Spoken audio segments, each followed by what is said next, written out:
दादी सा ने अरमान के नाम का जो तोहफा था वो छीन कर फूफा सा यानी कि संजय साहब को दे दिया है और अबीरा ये देखकर बहुत गुस्सा हो गई है।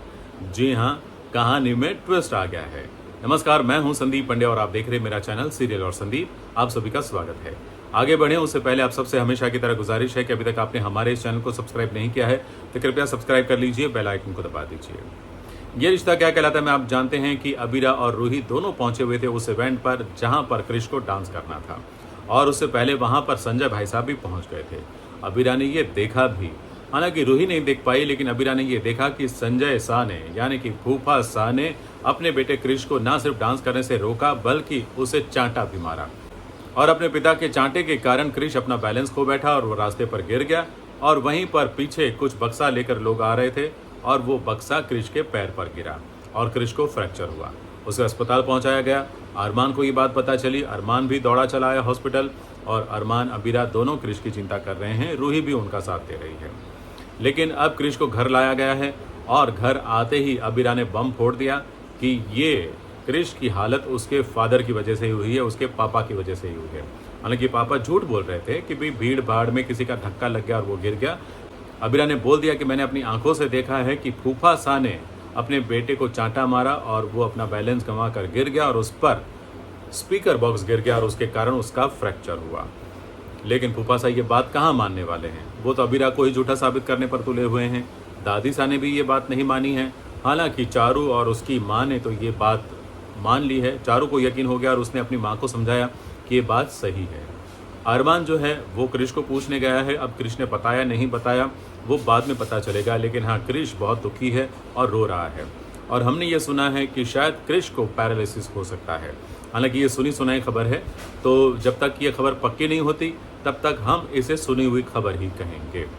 लेकिन आगे ये होने वाला है कि दादी सा अब अपने रूठे हुए जमाई सा को मनाने के लिए जो दफ्तर में अरमान के लिए नया विंग तैयार किया गया था उस विंग का हिस्सा वो ना सिर्फ अपने जमाई को देने वाले हैं बल्कि लीगल हेड जो पहले अरमान बनने वाला था वो अब फूफा सा बनने वाले हैं, यानी कि संजय भाई साहब। तो संजय भाई साहब को अपनी इस जीत पर खुशी हो रही है, लेकिन अबीरा ये देखकर बहुत ही गुस्सा हो गई है। तो वो अपने पति के हक के लिए एक बार फिर परिवार के खिलाफ, दादी साहब के खिलाफ लड़ेगी और ज़रूर लड़ेगी। और इस बीच रूही, अबीरा और अरमान, इन तीनों की जो प्रणय त्रिकोण की कहानियां हैं वो भी आपको देखने मिलेगी। जैसे कि आज दफ्तर में तीनों इकट्ठा हो गए थे। जी हाँ, आधी रात में रूही पहुंच गई थी अरमान के दफ्तर में और वहां अरमान का मूड ठीक करने के लिए उसने गाना बजाया और साथ ही साथ कॉफ़ी कप लेकर उसने कुछ ऐसा जादू क्रिएट किया कि अरमान उसके साथ बिजी हो गया खेलने में। लेकिन वहाँ पर अबीरा भी आ गई और अबीरा ने इन दोनों को साथ में देखकर कुछ ऐसे सवाल किए कि दोनों मुश्किल में पड़ गए और ख़ास करके रूही भी। लेकिन साथ ही साथ अबीरा ने यह भी जता दिया कि भाई मैं इस हक से आई हूँ क्योंकि ये मेरे पति हैं, तुम किस हक से आई हो।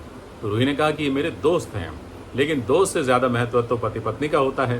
ये बात रूही को समझ में आ गई है और इसीलिए रूही अब जलने वाली है। अब ऐसा ही ड्रामा आपको आगे किचन में भी देखने मिलने वाला है। जी हाँ, किचन में भी ये तीनों के बीच कुछ ऐसा ड्रामा होगा जो आपको मज़ा देता रहेगा। हालांकि ये कब तक चलेगा ये कहना बहुत मुश्किल है। रोहित आ रहा है ये हम कब से सुन रहे हैं, लेकिन कब आने वाला है इसका अभी तक कोई ठिकाना नहीं रहा और कोई अंदेशा भी नज़र नहीं आ रहा है।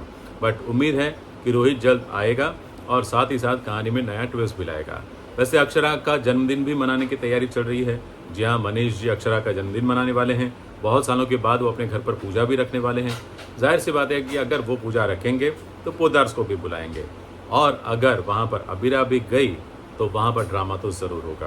कुछ तो ऐसा होगा जिसके कारण कहानी में ट्विस्ट आएगा।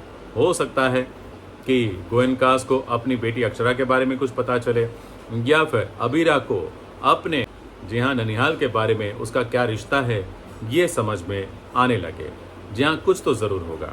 थैंक यू वेरी मच आज का ये वीडियो देखने के लिए। अच्छा लगा हो तो लाइक कीजिए, शेयर कीजिए अपने दोस्तों के साथ और हाँ, सब्सक्राइब करना मत भूलिए।